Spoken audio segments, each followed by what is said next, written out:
उसका पढ़ा चुके हैं। अब अगला चैप्टर है आपका तीसरा पढ़ाएंगे अर्धदृष्टि वाक्य भेद। पार्ट 3 है अर्थ की दृष्टि से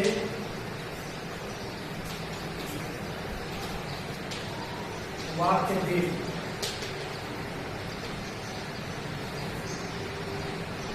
अब देखिए इसमें क्या है, जब हम अपने मन की बात को किसी से कहना चाहते हैं, तो पहुंचाना चाहते हैं, तो हम कुछ बोलते हैं, वर्ड बोलते हैं, शब्द बोलते हैं, तो कुछ सार्थक शब्द बोलते हैं, कुछ निरर्थक भी बोलते हैं। सार्थक क्या होता है? जिन शब्दों का कुछ अर्थ होता है वो सार्थक शब्द कहलाते हैं। जैसे चाय वाय, तो चाय क्या है? चाय सार्थक शब्द है, वाय जो है निरर्थक। और जिन शब्दों का कोई अर्थ नहीं होता, जैसे हमने कहा कि वाय, चाय वाय ले आओ, तो चाय तो क्या सार्थक शब्द है, लेकिन जो हम वाय बोल रहे हैं ये निरर्थक शब्द है, निरर्थक शब्द कहलाते हैं। तो हम पहले ये जानेंगे कि वाक्य होता क्या है। शब्दों का ऐसा समूह जो व्यवस्थित ढंग से हो, उसमें कर्ता क्रिया कर्म सिर्फ हो और उसका पूरा पूरा अर्थ निकलता हो। वाक्यों का ऐसा समूह जो पूरी तरह से व्यवस्थित हो और उसका पूरा पूरा अर्थ निकलता हो, उसे वाक्य कहते हैं। ठीक। अब वाक्य में क्या होता है? वाक्य में अनिवार्य तत्व जैसे कर्ता क्रिया कर्म आवश्यक है। जैसे देखिए उदाहरण से,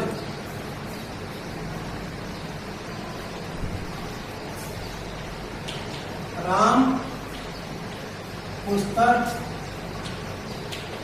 पढ़ता है, देखा है कर्ता, पुस्तक क्या है? कर्म, पढ़ता है क्रिया।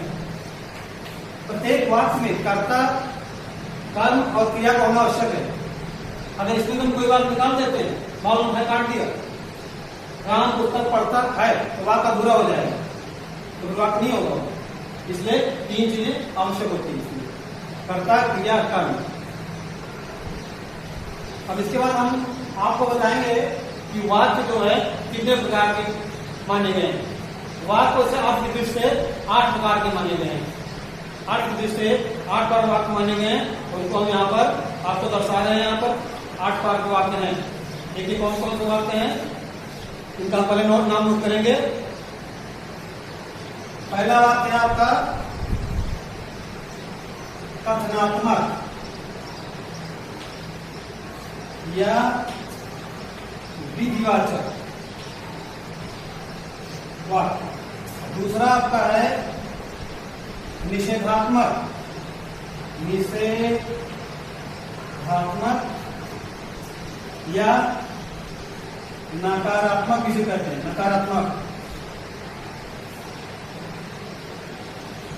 कथनात्मक वाक्य है आपका जो है नकारात्मक वाक्य है। फिर अगला है आज्ञार्थक,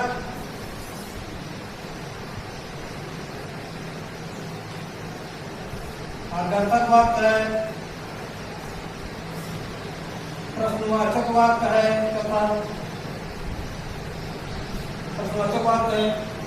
पांचवा देखिए इच्छावाचक वाक्य है, इच्छावाचक। छठवां है आपका संदेहवाचक, संदेहवाचक। और 7वां है विस्मयादिबोधक, विस्मयादिबोधक या इसी को मनोवेगात्मक वाक्य भी कहते हैं, या मनोवेगात्मक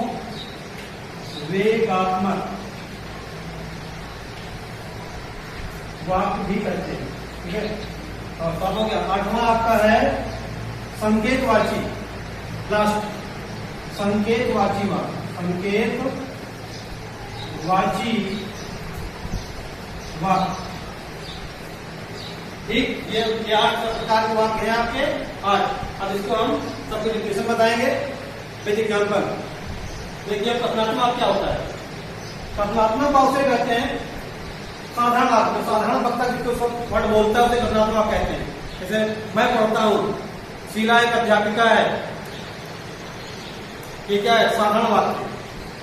राम स्कूल जाता है, ये कथनात्मक वाक्य है। इसी को कथनात्मक या इसको विधिवाचक वाक्य भी कहते हैं, विधानवाचक या विधिवाचक कह सकते हैं।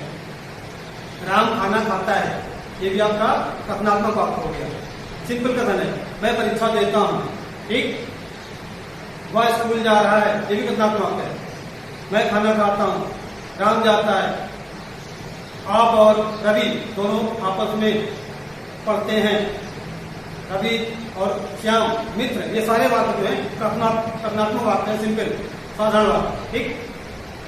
अब आपका दूसरा है नकारात्मक वाक्य। ये दूसरा ये हो गया नकारात्मक, निगेटिव वाक्य, जिसे अंग्रेजी में आप पढ़ते हो निगेटिव या निषेधात्मक, इसी को नकारात्मक कहते हैं।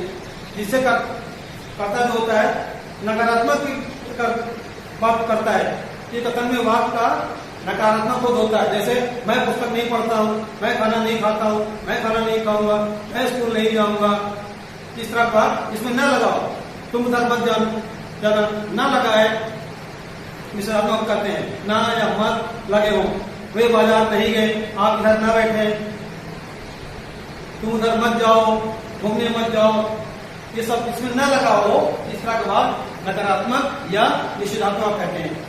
ऐसे निगेटिव भी कहते हैं, ठीक। अब देखिए थर्ड में आपका आज्ञार्थक ऑर्डर, जिसमें आदेश दिया जाता है, जिसमें वक्ता जो है आदेश देता है, उसे हम क्या कहते हैं, आज्ञार्थक कहते हैं। इसमें आज्ञा निर्देश किया आता है, विनय किया आता है, उसे ऑर्डर या आदेशात्मक वाक्य कहा जाता है।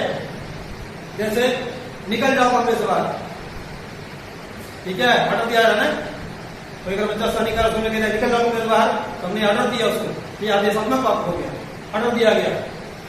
मेहरबानी करके आप बैठ जाइए, विनती भी की जाइए, ऑर्डर दिया रहा है, आदेश में भरा हुआ है, लेकिन विनती की जाएगी आप मेहरबानी करके बैठ जाइए, कृपया पत्रोत्तर शीघ्र दें, या सारा सामान खरीद लाना, सब क्या है, आदेश दे रहा हूं, ऑर्डर किया जा रहा है। तो ऐसे वाक्य जो होते हैं जिसमें आदेश भरा हो, आदेश दिया गया हो, ऐसे वाक्य आदेशात्मक वाक्य कहा जाता है।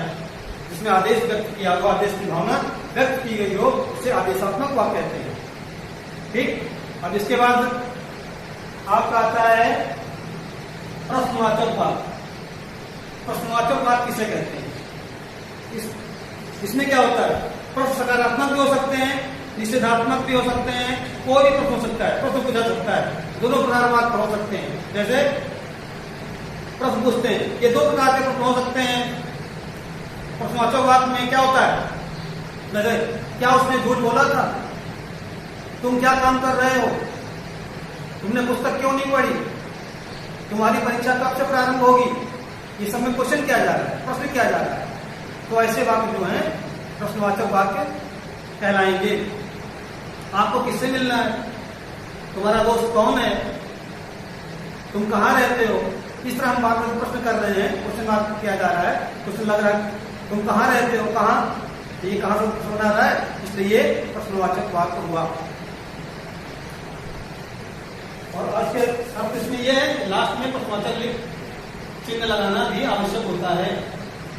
तो रोज बाद आप पूछे तुम कहाँ रहते हो, तो क्वेश्चन मार्क ये लगाना भी जरूरी है, प्रदूषण का बड़ा महत्व होता है। अब इसके बाद आपका आ रहा है पांचवा सेंटेंस, इच्छावाचक। इच्छावाचक वाक्य किसे कहते हैं, उदाहरण से बताइए, ये क्या है। इसमें पता है, इन वाक्यों में वक्ता जो होता है, वक्ता यानी बोलने वाला जो बोल रहा है, वो जो है दूसरों से किसी न किसी भाव की इच्छा प्रकट करता है। इसलिए बोलने वाला एक वक्ता जो होता है दूसरों से किसी न किसी भाव की इच्छा प्रकट करता है कि हमें ये चाहिए, कुछ चाहिए, भावनाएं इच्छा करता है। तो ऐसे वाक्यों को इच्छावाचक वाक्य कहते हैं। जैसे आज कहीं से पैसे मिल जाए, इच्छा कर रहे हैं, परीक्षा में अच्छे अंक मिल जाए, क्या कर रहे हैं, इच्छा कर रहे हैं, सोच रहे हैं ना, कल्पना कर इच्छा कर रहे हैं, आपकी यात्रा मंगलमय हो, इच्छा कर रहे हैं, तो सब इच्छा कर रहे हैं, व्यक्त कर रहे हैं भावना। इस तरह वाक्य होते हैं, वे इच्छावाचक वाक्य कहलाते हैं। क्या संभावना व्यक्त की जाए। अब इसके बाद आपका संदेहवाचक वाक्य। संदेहवाचक वाक्य आपका है 6 नंबर, संदेहवाचक वाक्य जिसे कहते हैं।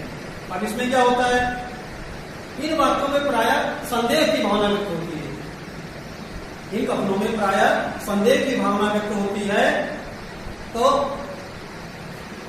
इसे हम संदेहवाचक वाक्य कहते हैं। इसमें संदेह की भावना व्यक्त हो इसे संदेहवाचक वाक्य कहेंगे।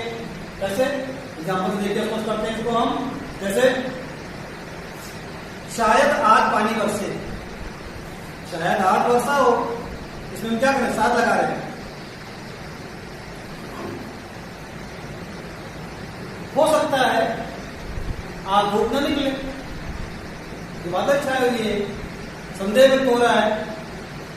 अब तक बाढ़ जो है नदी पार कर चुका होगा, इसमें भी हम संदेह की भावना व्यक्त हो रही है, संदेह कर रहे हैं। तो ऐसे वाक्य जो होंगे वो संदेहवाचक वाक्य कहलाएंगे, क्योंकि इसमें संदेह की भावना व्यक्त की जा रही है कि बाढ़ नदी पार कर चुका होगा, हो सकता है धूप ना निकले, शायद आज बारिश हो, क्या है, संदेह की भावना से भरी हुई है, इसलिए ऐसे वाक्य संदेहवाचक वाक्य कहलाते हैं। अब अंतिम आपका है संकेतवाचक वाक्य। बीच में मिस हो गई, विस्मयादि, अंग्रेजी में इसको एक्सक्लेमेटरी भी कहते हैं। ये लोगों ने पढ़ा होगा एक्सक्लेमेटरी वाक्य, इसको विस्मयादि बोलिए हिंदी में, या मनोवेगात्मक वाक्य भी कहा जाता है। इसमें क्या होता है, इन वाक्यों में विस्मय, आश्चर्य, घृणा, प्रेम, हर्ष, शोक आदि की भावना अचानक मन में उठते हैं, तो ऐसे आपको विस्मयादिबोधक या मनोवेगात्मक वाक्य कहा जाता है। अचानक भाव उठते हैं, हंसी की, खुशी की लहर उठती है, घृणा, प्रेम, ये सब भावना जब उठती है मन में, तो इसे हम विस्मयादिबोधक वाक्य कहते हैं। जैसे ओ कितना सुंदर दृश्य है, अजी बाजार से 2 किलो प्याज लेके आना, ठीक, अचानक बता जा रहा, थक तेरे की, सब गड़बड़ कर दिया, बाप रे इतना बड़ा सांप, अब बाप रे क्या है, विस्मय हो रहा है, आश्चर्य हो रहा है। तो ऐसे वाक्य जो होते हैं या एक्सक्लेमेटरी, विस्मय हो रहा है सुनने में, तो ऐसे वाक्य को हम विस्मयवाचक या विस्मय बोधक या मनोवेगात्मक वाक्य कहते हैं। अब आपका अगला देखिए संकेतवाचक है, अंतिम है संकेतवाचक क्या है। इन वाक्यों में क्या होता है, इन वाक्यों में किसी न किसी शर्त की पूर्ति का विधान होता है, कोई न कोई शर्त रखी जाती है, वेटिंग शर्त रखी जाती है, तो ऐसे वाक्यों को शर्तवाची या संकेतवाचक वाक्य भी कहते हैं। इसी का संकेतवाचक हो या शर्तवाची वाक्य भी कहते हैं। तो इसमें क्या होता है, शर्त क्या होती है, जैसे यदि तुम मेरे साथ रहते तो कितना अच्छा होता, एक शर्त लगी है, अगर वे आ जाते तो मेरा काम बन जाता, अगर मेरा मित्र मुझे किताब देता तो मैं भी परीक्षा में पढ़ लेता, एक शर्त लगी है, अगर मेरा मित्र किताब देता तो मैं भी पढ़ लेता और पहुंच जाता, वेटिंग है, शर्त है। अगर उसने झूठ ना बोला होता तो उसकी नौकरी न जाती, शर्त है। इसे संकेतवाचक या शर्तवाची वाक्य भी कहा जाता है, दोनों नाम में। अगर वो झूठ ना बोला होता तो उसकी नौकरी रात न जाती। वर्षा होती तो अनाज पैदा होता, पानी बचेगा तो अनाज पैदा होगा। बहुत सारे किसान उसमें डिपेंड रहते हैं, भाई एक शब्द है ना, भावना है कि यहाँ पानी बचेगा फसल पैदा होगी। इस प्रकार से वाक्य जो होते हैं शर्तवाची या संकेतवाची वाक्य कहलाते हैं। इसमें वेटिंग दी जाती है, सर तुम मुझे पैसे दे देते तो मेरा काम चल जाता आदि, इस तरह की शर्त रखी जा रही है, ऐसे वाक्य शर्तवाची वाक्य कहे जाते हैं। अब कभी कभी ध्यान इस तरह आ जाता है इसमें, जैसे साधारण वाक्य दे दिया गया आपको, मैं पढ़ता हूं, इसको कह दिया गया निगेटिव, नकारात्मक बनाइए, क्या करेंगे आप? अक्सर परिभाषा पूछ जाती है, कभी कभी इसको सेंटेंस को चेंज करने के लिए रूपांतरण कर दिया जाता है। मैं पढ़ता हूं कह दिया निगेटिव बनाओ, तो ये मैं नहीं पढ़ता हूं, ठीक। कभी कभी वाक्य से दिया जाते हैं, बाप रे इतना बड़ा सांप, कौन सा सेंटेंस है? काबिल दिया, आश्चर्य दिखाया जा रहा है, ये इसमें सेंटेंस हो गया। आज तो शायद कहीं से पैसे मिल जाए, ऐसे वाक्य दिए जाएंगे और आप पूछा सकता है कि ये कौन सा वाक्य है। तो इसमें क्या इच्छा व्यक्त की जा रही है। शीला पुस्तक पढ़ती है, ये सिंपल सेंटेंस है, साधारण वाक्य हो गया। नकारात्मक हमने बता ही दिया आपको, शीला पुस्तक नहीं पढ़ती। ठीक, आज्ञाकर में बता दें कि निकल जाओ, तुम्हें बाहर ऑर्डर दिया गया, ये भी आ गया सिंपल बता शॉर्ट में। नकारात्मक में प्रश्न पूछते, सॉरी प्रश्नोत्तर में जब प्रश्न पूछते हैं आपसे, आप क्या पढ़ रहे हो, आप क्या कर रहे हो, आप क्या खा रहे हैं, प्रश्नोत्तर हो गया। इस तरह से पूरा पाठ आपका समाप्त हो गया, आठों पाठ ये आपका पूरा हो गया।